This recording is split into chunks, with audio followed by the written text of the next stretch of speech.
Hey, what's up? This is Chosen, and we have got the gayest, the gleeful. Hey, what's up? This is Chosen. We have got the gayest, the gleeful fragment events finally launching, and we can see this guy in game, so we can see the cooldowns and the books and actually get this guy added to the tier list now that we can see things like the base stats and the cooldowns and all of that. And then we have also got the official post on Plarium's website featuring the calendar so that we can plan out our events accordingly and efficiently in terms of how they are going to be going over the next couple of weeks. So that is what we are going to do here. Get him on the tier list, at least get our first initial grades, even if we end up changing them a little bit later, at least get a starting point, and then also go over the fragment event calendar for Gaius the Gleeful. Let's get into it.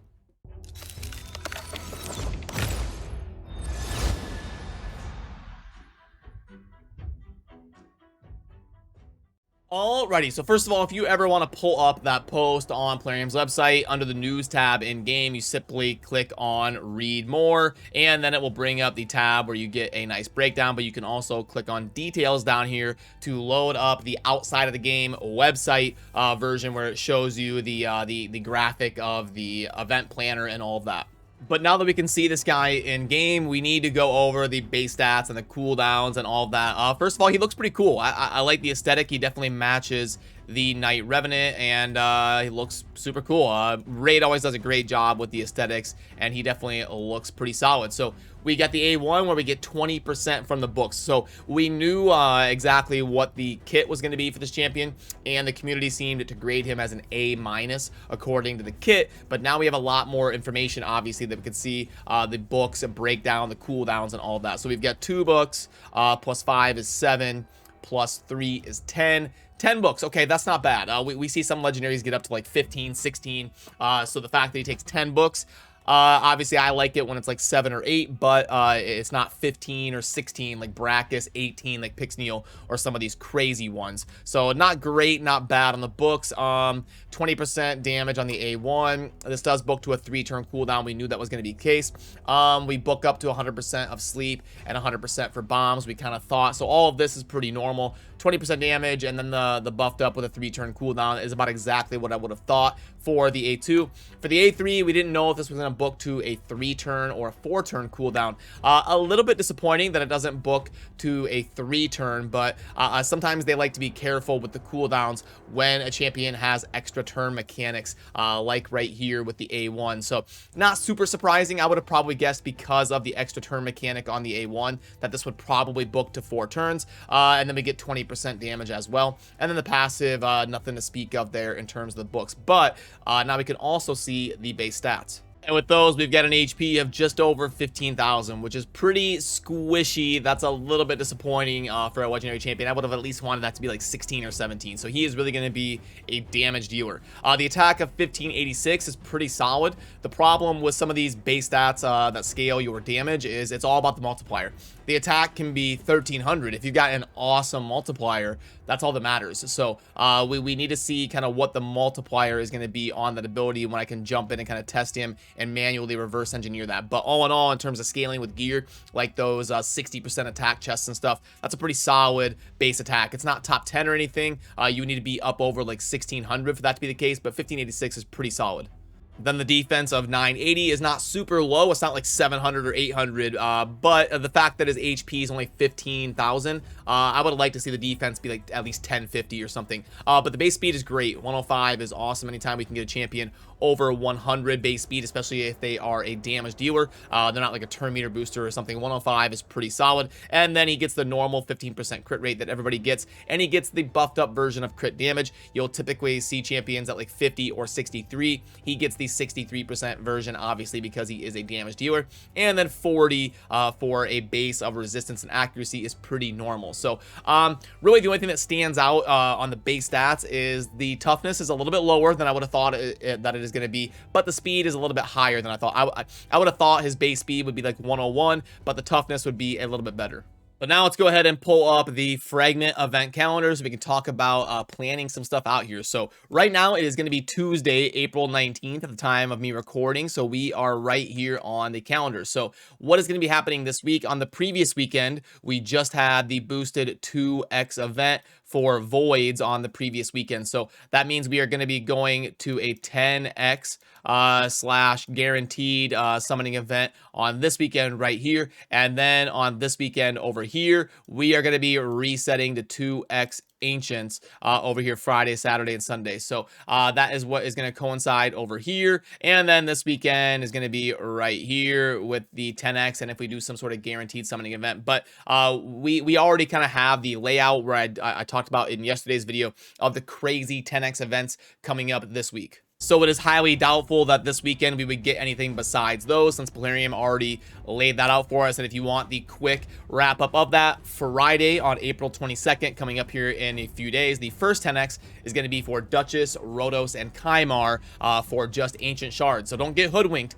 You get 3 different events based on each shard: ancient, void, and sacred. You can't pull sacreds on Friday and try to get your Duchess as part of the 10x or something. It's only for ancient shards on Friday. Then on Saturday is going to be a 10x around sacred shards for Wither, Battle, and Mountain King. So make sure you're getting the proper shard for the proper 10x that you're trying to participate in this weekend. And then on Sunday, there's going to be a 10x on void shards for Siphi, Warlord, and Hegemon. So it's a little bit different than they do it sometimes, where it's basically voids or non-voids. But this one's going to be structured completely differently, with 3 of the shards having their own 10x event. I just want to make sure and drive that point home, so you don't get screwed over on Friday pulling sacred shards thinking that you're going to have a better chance to get a Duchess or something. It's only going to be for ancients on Friday, then sacreds on Saturday, and then voids on Sunday.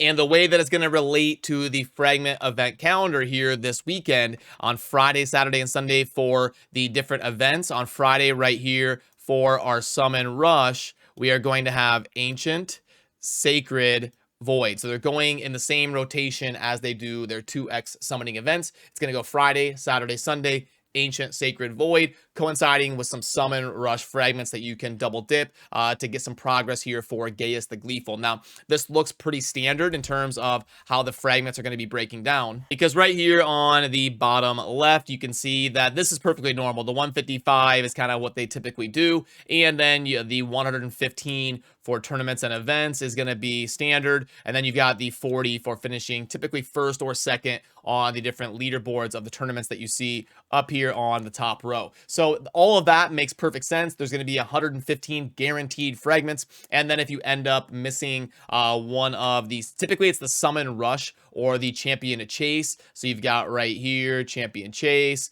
and Summon Rush. Those are usually the 2 toughest ones. So if you end up missing one of these, like if you miss the 20 in the Summon Rush, you would need to finish high in one tournament to make that happen. Or if you finish the Champion Chase, you would still be fine as long as you got the guaranteed fragments of the Summon Rush and did everything else for the events here and didn't miss out on anything.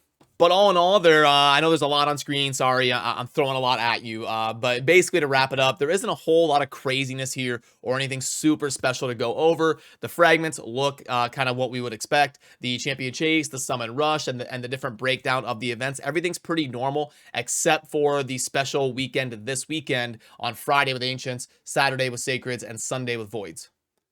But now let's go ahead and pull up the tier list and get this guy added to the spreadsheet that will integrate with the website and at least get our initial rankings done for him. Obviously, I have to tell you, this is wildly subject to change as I get to test the champion a little bit more, get my hands on him in game, maybe use somebody's account who has him, find out some of the multipliers and stuff like that. So odds are I will at least adjust these a little bit as we go. I just want to make sure you know that. But right here next to my head, you can see I am typing. So we have got Gaius the Gleeful of the Night Revenant, Legendary, and Magic Affinity, which is honestly it's rare that Magic Affinity is needed, but it was actually the least affinity for the Night Revenant, so totally fine that he is Magic Affinity. Let's drag down the algorithm to right there, and then book value. So I mean, he takes 10 books, which isn't bad, and he'll be a decent damage dealer. I'm gonna guess like 7 right now for that.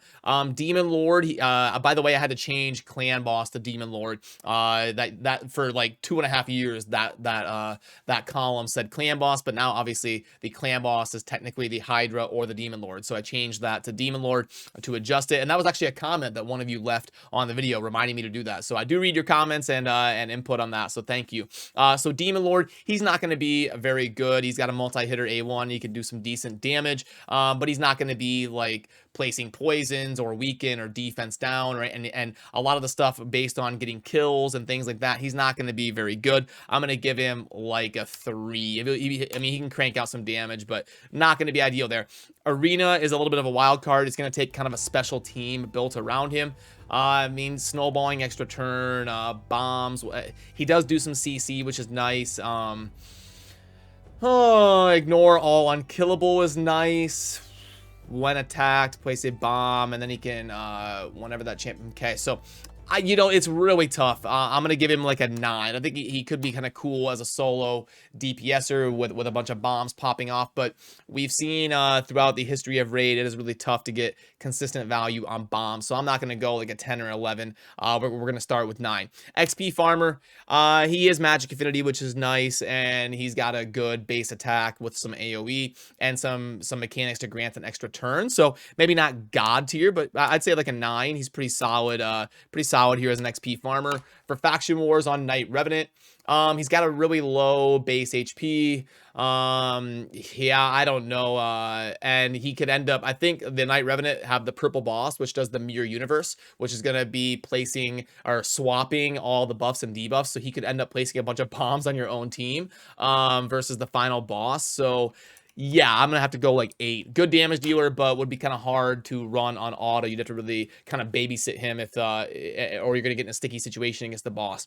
Doom Tower, again, like an 8. I don't know. I don't see a whole lot of utility outside of being a decent damage dealer. Hydra, the bombs popping off, doing tons of damage could be kind of cool. I don't know. I'd go like 8. Again, just kind of a solid DPSer. On the Dragon, there's no poisons or anything, but I'm a 9. He'll be a decent damage dealer. Spider, not really a whole lot going on there, I wouldn't think, outside of just kind of DPS. So 7. Fire Knight he does have a multi-hitter, which is nice on the A1. But yeah, there's no like turn meter manipulation or anything crazy. So again, like a 6 or a 7 probably. Multi-hitter, let's go 7. Ice Golem. Bombs can be a little bit rough. You can start popping off the Ice Golem attacking you again and stuff. So again, I'd go like a 7. Minotaur, he'll be fine as a good damage dealer. I can go 10 there. Void Keep, some of these potion keeps where you just got to blow stuff up, he'll be fine. 10 there on the Void Keep. Spirit Keep, he's not going to be removing buffs or anything, but he does at least hit strong, so we'll go 7. Magic Keep is kind of similar to Spirit Keep. We'll go like a 6 because he's not strong affinity there. Force Keep, bombs could be kind of cool, but he's going to hit weak and not be as likely to place them, so I'm going to go 5. No, not like that. Let's go 5. And then over here on the Arcane Keep, sure, he'll be fine. We can go like 9 as a good damage dealer. So ends up grading out as a 7.1. Which ends up, at least initially, kind of placing him right here in this tier where, like, decent in the right situation, but really not going to be one of those most sought-after legendaries, like a Duchess, a Kaimar, anything like those champions. But coming out around, like, Samar, Mountain King, Shamrock, Mother Sibylle, Ghostborn, where they have some utility in certain places, but not going to be, like, a top 20 legendary or anything. So, admittedly, that is subject to change. If you disagree with any of my grades, definitely let me know, because within the next couple weeks, I'm going to be looking to try and get him graded as accurately as possible. So let me know where you agree and where you disagree. So alrighty, that is our first initial breakdown of the Gaius the Gleeful event being live and trying to get some of these initial things done that pertain to him and getting him graded and stuff like that. So make sure the next couple days you are focusing on the Fire Knight tournament and at least getting the guaranteed fragments up for grabs, and then making sure over the next couple days that you can see the Artifact Enhancement event has started as well, along with the Fire Knight tournament is going to be what your focus is on today. And also remember, your Hydra keys are going to be resetting today as of me recording this video, so focus on some of that stuff that you need to get done in game as well before it resets. So that is going to do it for me on this one. As always, thank you for watching. Have a good rest of your day. Peace.